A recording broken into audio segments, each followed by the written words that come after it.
West Bengal স্বাস্থ্য দপ্তর group D salary নিয়ে গুরুত্বপূর্ণ আপডেট। সেভেন্থ পে কমিশন খুব তাড়াতাড়ি আসছে, কারণ সেভেন্থ পে কমিশন গঠন হয়ে গেছে। সেভেন্থ পে কমিশন অনুযায়ী স্বাস্থ্য দপ্তরের গ্রুপ ডি নিউ স্যালারি কী হবে, কতটা পরিমাণ বেতন বাড়তে পারে, সেভেন্থ পে কমিশনে কীভাবে স্যালারিটা হবে, ডিটেলসে দেখাবো। যারা নতুন চাকরিজীবী তাদের স্যালারি কীভাবে হবে, যারা দীর্ঘদিন চাকরি করছে সেভেন্থ পে কমিশনে কীভাবে হবে, A to Z দেখাবো।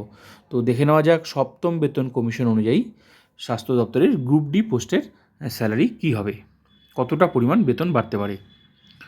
তো এই মুহূর্তে যে স্যালারিগুলো হচ্ছে সেটা কিন্তু সিক্স পে কমিশন অনুযায়ী রোপা 2019। তো ফিফথ থেকে যখন সিক্স পে কমিশন আসলো তখন কিন্তু ফিটমেন্ট ফ্যাক্টর ছিল 2.57।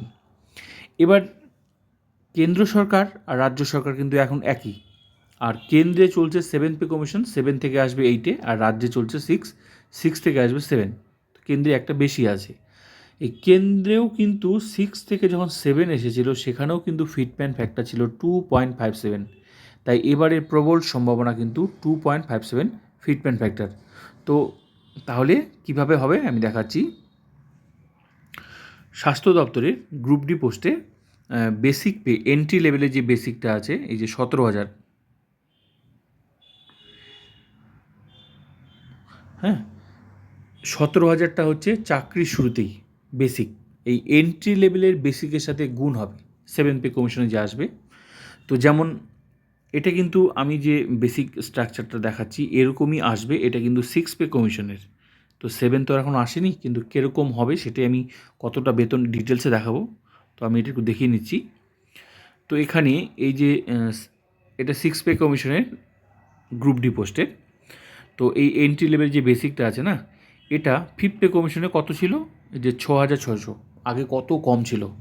তারপর 1 লাফে যখন নতুন পে কমিশন বসলো, মানে সিক্স পে কমিশন যখন আসলো ফিফথ থেকে, তখন 1 লাফে হলো 17,000। তো এই যে ফিফথ থেকে যে 6 আসলো না, এরকম এখানে যত বেসিকগুলো দেখা যাচ্ছে শুরুতে, তারপর প্রতি বছর 3% হারে ইনক্রিমেন্ট হচ্ছে। তো এই অনুযায়ী কিন্তু এখন বেতন হচ্ছে, যতক্ষণ না সেভেন্থ পে কমিশন আছে ততক্ষণ এই অনুযায়ী কিন্তু স্যালারি হবে। তো ফিফথ পে কমিশনে গ্রুপ ডির বেসিক ছিল 6,600, লাভ দিয়ে আসলো একবারে 17, এরকমই আসবে সেভেনে।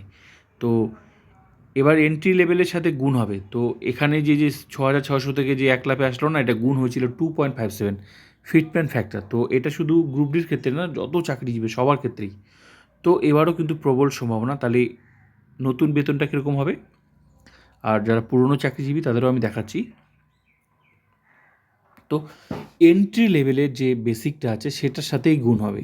হ্যাঁ, তো এন্ট্রি লেভেলের বেসিক কত, চাকরির শুরুতে যে বেসিকটা সেটার সাথে গুণ হবে 17,000, তার সাথে গুণ 2.57, প্রবল সম্ভাবনা। যদি গুণ হয় তাহলে 2.57 সম্ভাবনা, তাহলে নতুন বেসিক হবে 43,690। এটা কিন্তু সেভেন পে কমিশনের বেসিক 1 লাফে। তারপর ডিএ, এবার যেহেতু বেসিকটা প্রচুর বেড়ে যাচ্ছে তাহলে কিন্তু ডিএ কিন্তু শূন্য হওয়ার সম্ভাবনা রয়েছে, কিন্তু কিছুদিন পর এই সরকার কিন্তু আবার ডিএ দিয়ে দেবে। তো বছরে দুবার দেয়। এইচআরে এখন যে এইচআরে 12% আছে সেটাই থাকার সম্ভাবনা আছে। তো বেসিকের 12% টাকাটা হচ্ছে 5,242 টাকা। এমএ এখন যেটা আছে মেডিকেল অ্যালাউন্স 500 টাকা, ওটাই থাকার সম্ভাবনা আছে। তো সব কিছু মিলে যোগ করে যে স্যালারিটা হচ্ছে সেটা হচ্ছে 49,432 টাকা। এখান থেকে 200 টাকা পি ট্যাক্স কাটবে, মানে এই গ্রস স্যালারি থেকে ডিডাকশন হবে, মাইনাস হবে সার্ভিস চার্জ। তো কেটে ছেড়ে যে টাকাটা মানে হচ্ছে বেতনটা হচ্ছে 49,232 টাকা। এটা গ্রুপ ডি পোস্টের, হেলথ ডিপার্টমেন্টের গ্রুপ ডি পোস্টের স্যালারি। প্রবল সম্ভাবনা ইন হ্যান্ড স্যালারি, যারা নতুন চাকরিজীবী তাদের কিন্তু 49,232 চাকরি শুরুতে এটা। এবার যারা পুরনো চাকরিজীবী তাহলে কি হবে, এই যে পুরনো নতুনদের যদি এটা বেতন হয় তাহলে পুরনোদের নিশ্চয়ই বেশি হবে। তো এখানে কত বেসিক হলো, নতুন বেসিকটা কত হলো সেভেন্থ পে কমিশনের সম্ভাবনা 43,690 সামথিং, 43,690। তো এখানে এই যে এবার যখন সেভেন পে কমিশন আসবে এরকমই আসবে। তো এখানে এই যে 17,000টা তখন চলে যাবে, এই যে 17,000 ঘরটা চলে ওল্ড ইন্ডিয়াতে চলে যাবে। আর এই যে 43,000 দেখালাম না, কত 43 দেখালাম না, 43,690। এই 43,000 এই সিক্সের মতোই আসবে, এটা কিন্তু সিক্সের, তো এরকমই আসবে। তো এই 17,000টা ওল্ড ইন্ডিয়াতে চলে যাবে আর 43,690 এখানে থাকবে শুরুতে। তো যারা নতুন চাকরিজীবী শুরুর বেসিকটা পাবে, বাকি যে অংশগুলো থাকবে সেটা মিলে যোগ করে গ্রস স্যালারি হচ্ছে। আর যারা পুরনো চাকরিজীবী, তো প্রতি বছরে যে 3% হারে ইনক্রিমেন্ট হবে, তো শুরুতে 43,690, তারপর প্রতি বছর 3% হারে ইনক্রিমেন্ট হবে। তো এরকম একটা লম্বা একটা তালিকা বার হবে, যেখানে মোটামুটি 33 বছরের মতো সেট করে দেওয়া থাকবে।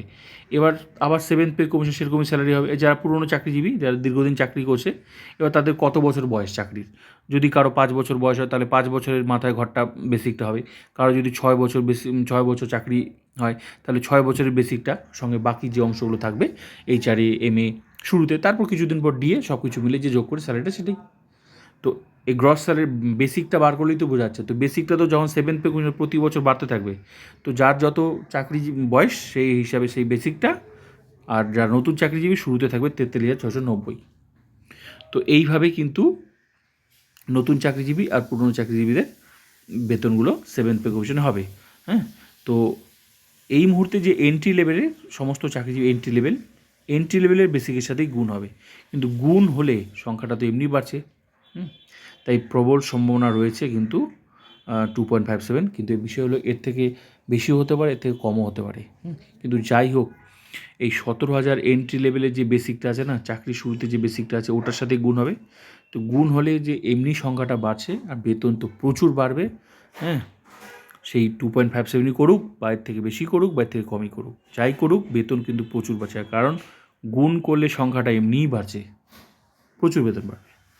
তো এখন দেখার বিষয় হচ্ছে ফিটমেন্ট ফ্যাক্টর 2.57 হয়, এতে কম হয় নাকি এতে বেশি হয়।